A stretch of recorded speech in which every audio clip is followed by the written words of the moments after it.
All right, Shalom, Akim. Shalom. Before we begin, I want to start off by giving infinite praises, honor, and glory to Yahweh, Ba'ashem, Yahushai, Ba'ashem, HaKadosh. Double honors to the apostles and elders. Accurate Muslim, men who teach and rule well. The men who taught us this truth, and peace and blessings be unto you, fellow Akim, you brothers that also push out this word in truth and sincerity and in faith. All right, and we're doing in this video. Not sure what the title is going to be yet, but let's do this be edifying. I wanted to we want to bring out certain scriptures speaking about proper, I guess you can call it proper dominion, all right, or self-discipline, or having self-restraint, what have you. All right, so and there's a certain way I'm gonna go about it. So I'm gonna hit a few points, so you can start off with the first scripture in Sirach 12 and 13. All right. Yeah. Sirach chapter 12, verse 13, and it says, "Who will pity a charmer that is bitten with a serpent?" Yeah, right. And essentially, this scripture as well. If brothers watch the here in DC, the GMS Yahweh's Heralds camp. All right, that's actually what we were talking about. You had the brother Abajiba. All right, he was going into that. All right, how this scripture alone, it may apply to, of course, to who? The top enemy, Esau, Edom, right? The devil in the flesh, all right? The devil as the deceiver as a nation. How what in these upcoming days he's gonna do such things to try to terrorize the entire world, but what? It's gonna fall upon his head. But if you can reread it, yeah. Sirach 12:13, "Who will pity a charmer that is bitten with a serpent, or any such as come nigh wild beast?" Right. Or nigh mean close to wild beasts. Yeah, so because in this day and age, we are surrounded by what? Such traps. All right, here in Babylon the Great, we're surrounded by confusion. We're surrounded by traps. We're surrounded by danger. And not danger as in things that may or may not cause harm to your life, but harm to your spirit, harm to your conscience, man. All right. Because honestly, it's a fight to try to keep your conscience pure. And so here it is. We're surrounded by things that constantly tempt us. All right. This is part of the condition of the battle, as the scriptures talk about. Did you read verse 14? No. All right, so one that goeth to a sinner and is defiled with him in his sins, who will pity? Yes. Yeah. Who will pity? Meaning, who will say, "Oh man, you poor thing." Who's gonna have sympathy? Both words are synonymous, right? Meaning they mean the same thing. So who's going to have that sympathy for you? So essentially, a prime example, all right, is a brother in the faith that may or may not have a certain, I wouldn't like to say vice, but you can say a certain pleasure, a lawful pleasure. But guess what? It may not be expedient to you, all right? And I like these type of videos and these type of lessons because not only do they apply to my life first and foremost, right, as a speaker, but it also it's so broad that it can apply to many aspects to Akim's life. All right, here in Babylon, man. All right, so if you can also get Psalms 1 as well, because the conduct of, because I mentioned what the sinner, all right, because you already have people out here that have been bitten by serpents, man. People that have no proper dominion, right? That have no self-restraint, and you see the outcome of their lives, man. Yeah, like I say, like they have the saying in the world: you play with fire, you're gonna get burnt. If you know that something isn't healthy for you, meaning that, doing something that's not necessarily a sin, doing something like an extracurricular activity that takes away from the spirit, or, it takes away productivity in the spirit because it doesn't do anything good unto your flesh, then you shouldn't be doing it. We're allowed to drink, but that doesn't mean drink yourself to death every night, hungover the next day. Now you might do that every single day. You ain't be productive since. That's not what a wise man would do. Yeah. Psalm 1:1. Yes. Psalm 1:1. Blessed is the man that walketh not in the counsel of the ungodly, nor standeth in the way of sinners, nor sitteth in the seat of the scornful. Yeah. Nor that sitteth in the seat of the scornful. All right. And the thing is, as well, right? These same other cats out here, just to put it in the lamest terms, all right, they may or may not be somewhat they may or may not be a part of the world, but what, you may use them and not abuse them, right? Cool. You have Jakes like that, Jake that you're cool with, quote unquote, right? But they go off. They're not. Of course, they don't know the truth. They don't do such and such thing. But what they do, they have that one. They have one. I don't know how to pronounce it. Extracurricular activity that they may do, All right, I used to say that sarcastically, Akim. Meaning what? Essentially, one guy's into clubbing, one guy's into gambling. All right, one guy is into doing Just two women at smoking. once or something. Just Yeah. smoking weed. One guy's into smoking. One guy's into doing hardcore drugs. You're not gonna be hanging out with that guy 24/7. Yeah, right. What the hell? You know? Yeah. And I want to say another thing, and this is also a worldly subject that's even touched upon in the world, man. You have people in the red pill communities that talk about this all the time. The people that really think they're woke. And here it is now, what we're telling you in the spirit, through the spirit and power of Yahweh Hashem Yahushai, through the scriptures, all right, how to conduct it in that aspect. So who are you going to listen to more, man? All right, you have other worldly ones. I just thought of our brother used one. If you play with fire, you're going to get burnt. If you play with dirt, you're gonna get dirty. There's another one I was thinking about. How'd it go? Run with wolves, you know how. The more you fuck around, the more you're gonna find out. You know. So these sayings come. They may be worldly, but they're not for no reason. Then there's definitely truth in these things. All right. I was gonna say too, you know, that's another thing we have to understand that, you know, when we walk amongst these people in the world, not befriending, you know, 2/3, there's a balance to it too. Because if you're just super antisocial, you know, how are you gonna get around in life? You need to maneuver. You need to socialize. You know, you're gonna shun everybody at work, you know, where you make your bread and butter. And then next thing you know, it puts you in a bad predicament. No, but you have to have a balance with it. I don't mean your coworker that, you know, consistently, you know, likes to smoke weed. All right, you're not gonna hang out with him 24/7. You know, you're gonna do what you gotta do. You right? Everything with balance. Let me read some real quick. Yep. Sirach 37:12. Be continually with a godly man whom thou knowest to keep the commandments of the Lord, whose mind is according to thy mind, and will sorrow with thee if thou shalt miscarry. Right. Basically, move with a godly man. You know, spend more time with the brothers than you do with people in the world. Basically, because you gotta keep a balance. You know, because it ain't just, this doesn't just pertain to that topic. It pertains to everything. You know how we opened up with who will pity a charmer, right? A snake charmer if he gets bitten, right? No one's really gonna pity you, man. If you're the type of person that keeps company with men that are into crime, right? And you get caught up, no one's gonna really feel bad for you because you're gonna be like, yo, I expected that to happen to you. Yeah, and if you have, like, let's say Akim have a thrill for, I don't know, high speed drag racing. Let's say, I know for a fact that's not strange to brothers, right? If you know, what if you get caught up doing that all the time, man? You know, because that's illegal. Akim, yeah, right. On the street, The law of the land. It's not. Yeah, it's illegal on the streets, man. You know, Constantly running red lights, constantly, going 100 on the highway. You know, doing that 24/7.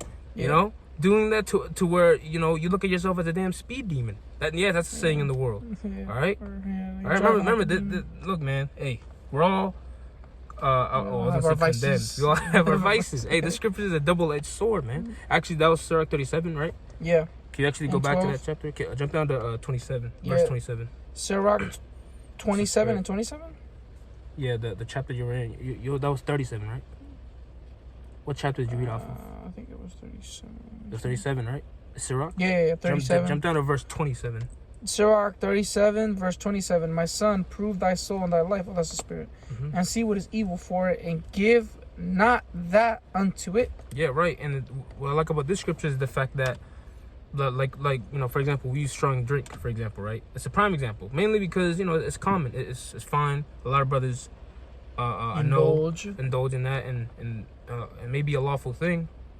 But we all have our experiences in that, right? We saw the evil, brothers have seen and maybe may or may not have done things, and this go for our brothers, including myself. All right.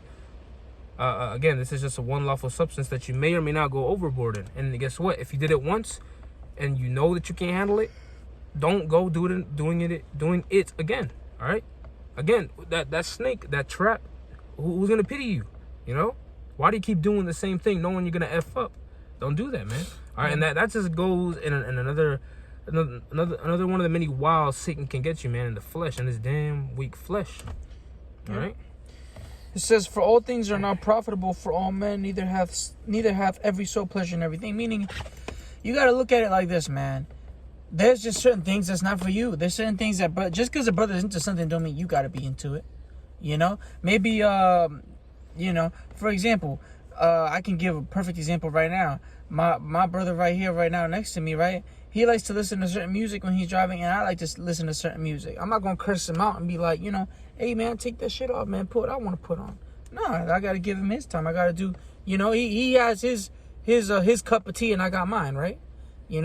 Just because he doesn't like what I like doesn't mean that I gotta like. You know what I'm saying? Vice versa. Because it says, for all things are not profitable for all men. A perfect example is, you gave the drinking example, but what? There's also the even studying, right? Some brothers can study 2-3 hours. Some brothers can study an hour and a half to 30 minutes a day, right?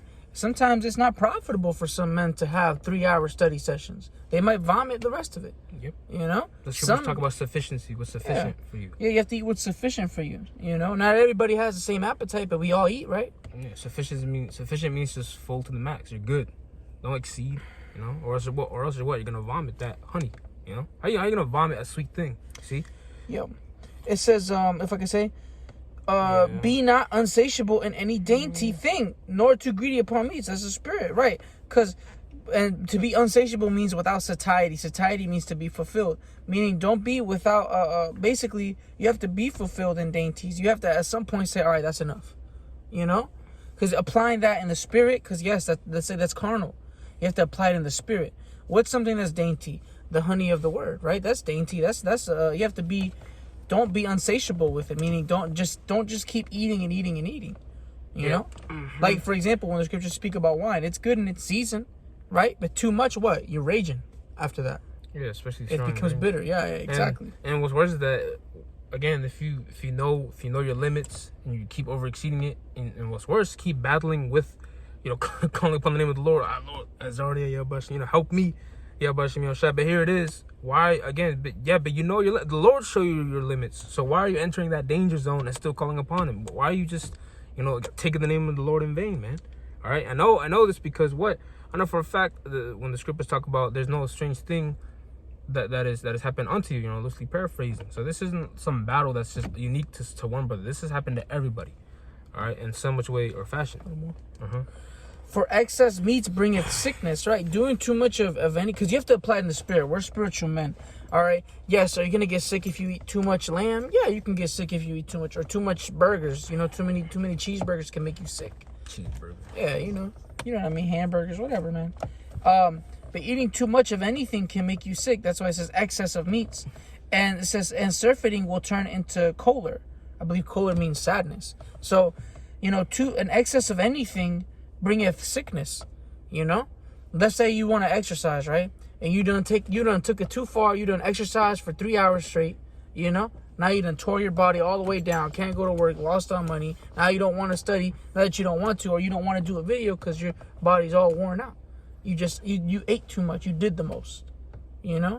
Well, we say here in DMV, man, you doing too much, man. You doing the most. Yeah, stop falling in pits and just digging further, man. Literally, just look toward, calling upon the name of the Lord. Look up and just get out. It's because hey, man, not only is the Lord watching you, Satan is watching you, and he wants you to dig that pit further. He wants you to fall in those traps. Those traps of lusts. We don't even talk about that aspect yet. Unsatiable lusts. If I can say real quick, so like choler means bile or anger. Right. It comes from cholera. Okay. Cholera. Actually, I mentioned it earlier as well. The Spanish, because me personally, I look up the some words and maybe even transliterate them. Meaning I go to different languages and such as well. If you go to Google Translate and look up I think it's self-restraint into English to Spanish. For whatever reason, English to Spanish on Google, it'll tell you propio dominio. All right, and essentially, it's funny because that word sounds like proper dominion, in Spanish. So, and that's pretty much what it is too. You have proper, you have proper dominion in your own domain, and your domain is what? This flesh, essentially, the body. All right, and we keep this house, this tabernacle of our earthly tabernacle clean to the best of our abilities. All right, and I wanted to bring this out as well. This is actually one of the commandments, and also we brought this out at camp as well. This is Exodus chapter 20:7. It says, "Thou shalt not take the name of the Lord thy power, Yahweh Shai, in vain, for the Lord will not take him guiltless that taketh his name in vain. That taketh his name in vain, right? So, and funny enough, it said what? He's not going to hold you guiltless, all right? Meaning what? You're pretty much guiltful, all right? Guilty. All right, yeah, so lucky, you're guilty, all right? You're found caught, you're caught red-handed. In what aspect? Meaning what? Now, like we read in the first scripture, Sirach 12, all right? How no one's gonna have sympathy for that man that overstepped his bounds and knew so. That's another thing. When you overstep your bounds, you discovered that bound in the first place. When you were discovering that evil, man, in the first place. And what? Don't go around, and especially doing this, man, making vows on certain vices that you can't handle, that you can't, that your flesh can't live without, man. You're taking the name of the Lord in vain, also, man. Meaning what? You're making void of the power and the reputation that comes from Yahweh Hashem Yahushai. If you're taking the same power that can stop armies, right? That can take nations out, take nations in, armies that are behind these mainstream prophecies, and here it is, you're failing, to meet up those same, I guess you could say, those same reputations with your own actions and failing on them, making void. It's not a good look, man. All right. Not only is it not a good look, it's not good for your own soul, man. All right, seriously. All right, it's a very serious thing to do that also. All right, you're calling on the name of the Lord, and you get it, and you're having a thrill, you're having an adrenaline rush, and want to go into fight a group of a group of marauders, man. Or something, anything. Again, videos like these are very broad. All right, because they apply to every one of our lives, man. All right, so we can end it off with the Proverbs. If you get Proverbs 4. And I'm also get, do you know that one in Jeremiah, talking about the heart? 17, right? Yep. You said Proverbs 4? Yeah, Proverbs 4 and 25.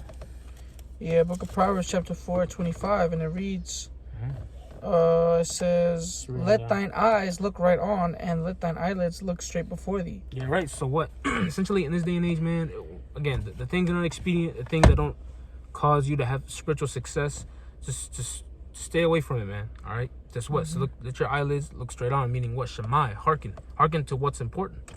All right, real quick, I'm gonna read this as well. This is Jeremiah 17 and 9. The heart is deceitful above all things and desperately wicked. Who can know it? And of course, that heart, at least in this case, the fact that it called it wicked is meaning what? It's talking about that domain of the other heart, meaning what? Your flesh, essentially. All right, the tabernacle that harbors your soul. So what? This same flesh, yes, it's wicked. It's desperately wicked. We know it. All right, and the things that we all talked about, there's a solution to them, and that's what we're getting out now. All right, keep. Verse 26. Ponder the feet of thy path, and let thy ways be established. Basically, think about what you're doing right in front of you. Worry about that. You don't got to do the most, man. Keep it simple. That's another thing too, man. You know how they got the minimalist living. You live with very little, right? You do very little. Or you have very little, you only have what you need. That's the best way to start, because everything is in balance. Ain't nothing wrong with a little excess sometimes, ain't nothing wrong with that, because what the scriptures do say, we have to learn how to be a base and to abound. Well, Apostle Paul said he knows how to be a base and to abound, and we got to learn that too. Yeah, he's a man that's seen his own evils, so he probably dabbled in such things that he found no pleasure in. He said he knew he learned from his ways, and now he knows of his bounds. Right, so yeah, so sometimes he will go, you'll go down and dirty. Sometimes you'll be in the high and ups, all right. And anything that you do, who know the vices back then in that world? Probably Greece, Turkey, modern day Turkey, Slovakia, right? Yep. It says, and let all thy ways be established. Turn not to the right hand nor to the left. Remove thy feet from evil, which means bad time. Remove your feet from putting yourself in a bad predicament. Yep. That's why it says, trust in the Lord with all thine heart and lean not unto thine own understanding.